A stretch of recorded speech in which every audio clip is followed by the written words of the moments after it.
अपने सारे शौक ससुराल में जाकर पूरा करना आज की कहानी है। शालू तैयार हो ऑफिस के लिए निकल ही रही थी कि तभी पापा जी की आवाज़ सुनाई दी। शालू इधर आओ बेटा, मुझे तुमसे कुछ ज़रूरी बात करनी है। शालू ने कहा, पापा अभी मुझे देर हो रही है, ऑफिस का समय हो गया है, शाम को बात करते हैं। पापा ठीक है, जाओ। और वह निकल गई। उससे तो लखन जी ने जाने को कह दिया, किंतु उसके जाते ही मीना जी पर बरस पड़े। यह सब तुम्हारे लाड प्यार का ही किया धरा है। जो लड़की बात तक करने को तैयार नहीं, क्या ज़रूरत है नौकरी करने की। अगर करनी ही है तो अपने घर जाकर करे, कम से कम उसकी शादी कर अपने भार से मुक्त हूँ। मैं कहता हूँ कि समझाओ उसे, वह तो ना समझ है, परंतु तुम्हारी बुद्धि पर क्या पत्थर पड़ गए हैं। तभी मीना जी ने आंखों में भरे आए आंसू को रोकते हुए चुपचाप चाय के बर्तन उठाए और किचन में चली गई। किचन में जाकर वह अपने आंसुओं को रोक नहीं पाई। कोमल, जो कि उनकी बहू थी, चुपचाप खड़ी खड़ी देख रही थी। उसकी समझ में नहीं आया कि वह क्या कहे। तभी बेटे विजय की आवाज़ आई, कोमल कहाँ हो, मेरा टिफ़िन कहाँ है, मेरा ऑफिस बैग निकाला। तुमसे कोई काम समय पर नहीं होता, पता नहीं क्या करती रहती हो। बड़बड़ाते हुए निकल गया। निया आंखों में आंसू लिए उसे जाते देखती रही। शाम को चाय पीने के बाद लखन जी बहुत बेचैनी से शालू के आने का इंतज़ार कर रहे थे। तभी फ़ोन पर बात करते हुए शालू ने घर में प्रवेश किया। शालू अब समय है। लखन जी की आवाज़ गूंजी। हाँ पापा आती हूँ, मीना जी बोली, थकी हुई आई है, पहले उसे चाय पानी तो कर लेने दो। लगभग चिल्लाते हुए लखन जी बोले, तुम चुप रहो। तभी उसकी आवाज़ सुनकर शालू अपने कमरे से निकलकर आई और उसके पास बैठी हुए बोली, हाँ पापा पूछिए, क्या पूछना है आपको मुझसे। ध्यान से सुनो और मुझे तुम्हारी सहमति ही चाहिए, मैं ना नहीं सुनना चाहता। मैं कल विनायक और उसके माता पिता को बुलाया है, वे तुम्हें कल देखने आ रहे हैं। हर हालत में यह रिश्ता करना चाहता हूँ क्योंकि परिवार और लड़का मुझे उपयुक्त लगे और मैं तुमसे केवल हाँ ही सुनना चाहता हूँ ताकि शादी कर अपनी जिम्मेदारियों से मुक्त हो जाऊँ। शालू बोली, पापा जब सारा निर्णय आप ले चुके हैं तो फिर मेरे से क्या पूछना है। आपने तो मुझे बोलने का हक भी नहीं दिया कि मैं अपने जीवन के इतने अहम फैसले के बारे में सोच भी सकूं। पापा क्या तुम इतनी बड़ी समझदार हो गई हो कि मेरे जीवन का अनुभव मेरे सामने बेकार है। नहीं पापा, मैं ये नहीं कह रही हूँ, किंतु मुझे भी अपनी बात रखने का मौका तो दे। विजय भी ऑफिस से आ गया और वह भी वहीं बैठ गया। कोमल सबके लिए चाय बनाकर वहीं ले आई और वहाँ एक तरफ खड़ी हो गई क्योंकि ससुर के सामने उसे बैठने की अनुमति नहीं थी। शालू ने बातों का सिर पकड़ते हुए बात शुरू की, पापा मैं बस इतना कहना चाहती हूँ कि मैं अभी शादी नहीं करना चाहती। मेरे भी कुछ अरमान हैं, इच्छाएं हैं जिन्हें मैं पूरा करना चाहती हूँ। मैं अपने पैरों पर खड़े होकर आत्मनिर्भर बनना चाहती हूँ ताकि कोई मुझे ये ना सुना पाए कि तुम्हें खाना कपड़ा देता हूँ, सिर पर छत मेरे कारण है। पापा तू ये कैसी बातें कर रही है। अपने शौक अरमान सब जाकर अपने पति के घर पूरे करना, यदि पति और सास ससुर अनुमति दे तो, और यदि अगर उन्होंने अनुमति नहीं दी तो कब और कैसे करूँगी। ये सब फिजूल की बातें हैं। ग्रेजुएशन कर लिया, शादी ब्याह कर अपनी गृहस्थी में रम जाओ। औरतों को यही शोभा देता है, हाँ यही शोभा देता है कि जीवन भर अपनी स्वतंत्रता दूसरों की इच्छा पर गिरवी रख दो और फिर वह जैसा नाच नचाए नाचो। हर बात के लिए ताने उल्लंघना सुनो और यदि तकलीफ में रोने का मन करे तो उनके भी आज़ादी नहीं। घुट घुट कर सास ससुर पति बच्चों की तिरमदारी में अपने अस्तित्व को ही भुला दो। क्या तेरी माँ नहीं है, उसे क्या कमी है, खाना कपड़ा मकान क्या नहीं मिलता उसे।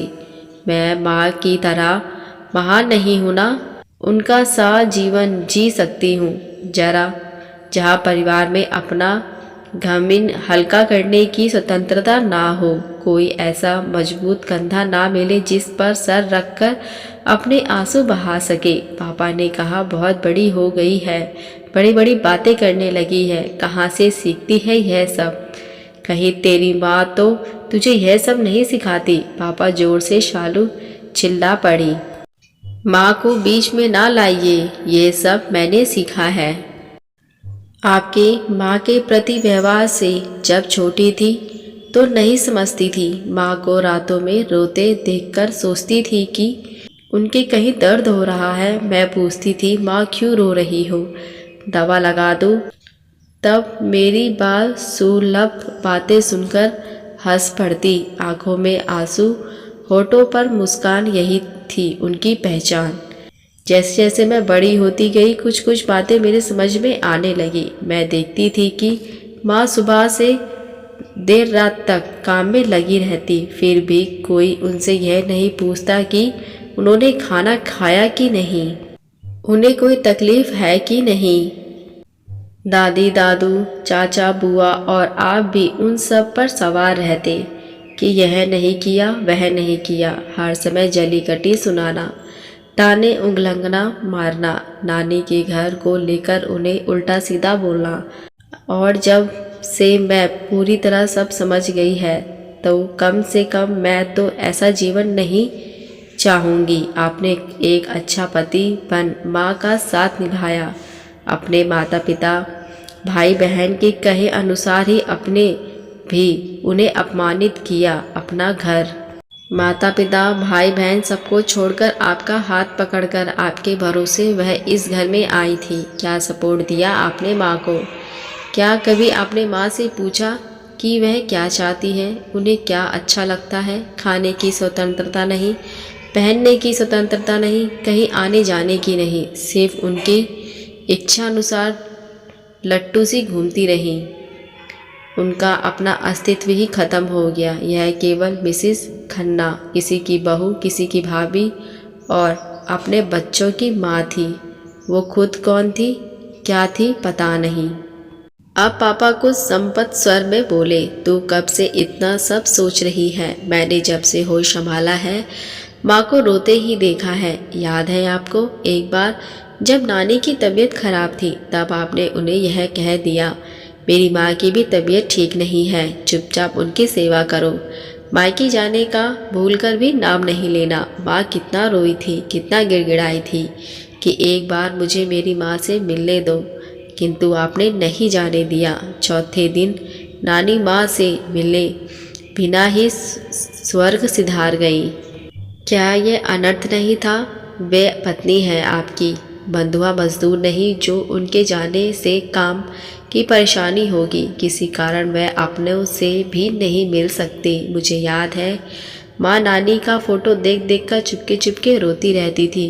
कोई उन्हें सद्भावना भी देने वाला नहीं था इस घर में। पापा, सब कुछ मैंने देखा है।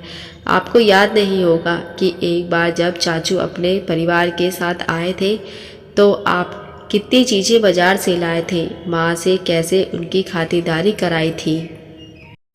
घंटों वे रसोई में ना जाने क्या क्या बनाती रहती थी। बुआ के आने पर दादी माँ को कितना सुनाती थी, ननद आई है, ये बना वो बना कर, चुपचाप माँ चुपचाप करती रहती। किंतु आज कभी मेरी मौसी अपनी बहन से मिलने नहीं आ सकी। मुझे याद है एक बार जब मामा आए थे वो कितना कुछ लेकर आए थे पूरे परिवार के लिए, कपड़े, माँ के लिए अंगूठी, फल, मिठाइयाँ। फिर भी आपने उनसे सीधे मुंह बात नहीं की। क्यों पापा, क्या मैं गलत कह रही हूँ? बताइए, क्या ये सब माँ को बुरा नहीं लगता होगा? कल को मेरी ससुराल में आपका और भैया का कोई ऐसे अपमान करे तो क्या मैं सहन कर पाऊंगी? पापा, आपकी माँ के प्रति हार ने ही मुझे यह सब सिखा दिया। आपके व्यवहार की जो छाप मेरे बल मन पर पड़ी है वह इतनी पक्की है कि ससुराल से, शादी से और पति नाम के जीव से ही मुझे डर लगता है। इसलिए मैं शादी ना करके स्वतंत्र रहना चाहती हूँ। आज बेटी की बात सुनकर लखन जी निस्थिर थे। वह कहीं भी कुछ भी गलत नहीं बोल रही थी। आज वे अपने व्यवहार के लिए शर्मिंदा थे। फिर भी वे अपनी बेटी को समझाते हुए बोले, बेटा, जैसे पांचों उंगलियां बराबर नहीं होती, वैसे ही हर ससुराल और पति भी एक जैसे नहीं होते। फिर हमारा ज़माना था और अब नई पीढ़ी में बदलाव आ गया है। नई पीढ़ी के बच्चे अपने पत्नियों का ध्यान अच्छे से रखते हैं। तू चिंता मत कर। हाँ, जैसे मेरे भैया मेरी कोमल भाभी को रखते हैं। क्या उम्र अभी उनकी, आप लोगों ने उन पर कितनी पाबंदियां लगा दी हैं। साड़ी पहनो, सिर ढको और कोई ड्रेस का तो सोचना ही नहीं। कोई पूछता है कि उन्हें क्या खाना पसंद है, कहाँ आना जाना चाहती हैं, वे जीवन में क्या शौक़ रखती है, क्या करना चाहती हैं। भैया ने कभी जानने की कोशिश की। यदि भैया इतने ही समझदार होते तो वे माँ की तकलीफ़ समझते, उसे कम करने का प्रयास करते। वे मुझसे 4 साल बड़े हैं, किंतु वे तो आपके नक्शे कदम पर चलकर पत्नी नामक जीव को अपने पैरों की जूती समझते हैं। माँ की स्थिति और भाभी की स्थिति में क्या अंतर है, सिवाय इसके कि दादी की तरह माँ उन्हें कभी परेशान नहीं करती, सो वह कमी आप पूरी करते हैं। माँ के साथ की सीमा आंटी, सोनी आंटी और भी सब कितनी खुश रहती हैं। वो भी तो आपके ज़माने के हैं। अब भैया की शर्मिंदा होने की बारी थी। बाप बेटे अपने व्यवहार के कारण बगले झाँक रहे थे। शब्द उनके मुंह से नहीं फूट रहे थे। आज बेटी ने उन्हें सच का आईना जो दिखा दिया था। पापा, मैं स्वतंत्रता के अलावा कोई और सुख नहीं चाहती।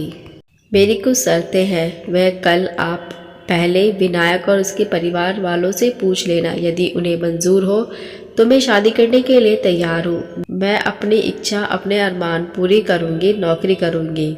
मुझे मेरे मायके के नाम पर ना तो कोई उल्लंघना देगा और ना आप लोगों से मिलने में कोई रोकेगा। जब इच्छा होगी मैं आप लोगों से मिलने आऊँगी। मेरे मायके वालों का परिवार से उतना ही सम्मान होगा जितना उसके ससुराल वालों का। मेरे पहनने, खाने, आने जाने पर कोई रोक टोक नहीं होगी, जैसे मैं रहना चाहूँगी।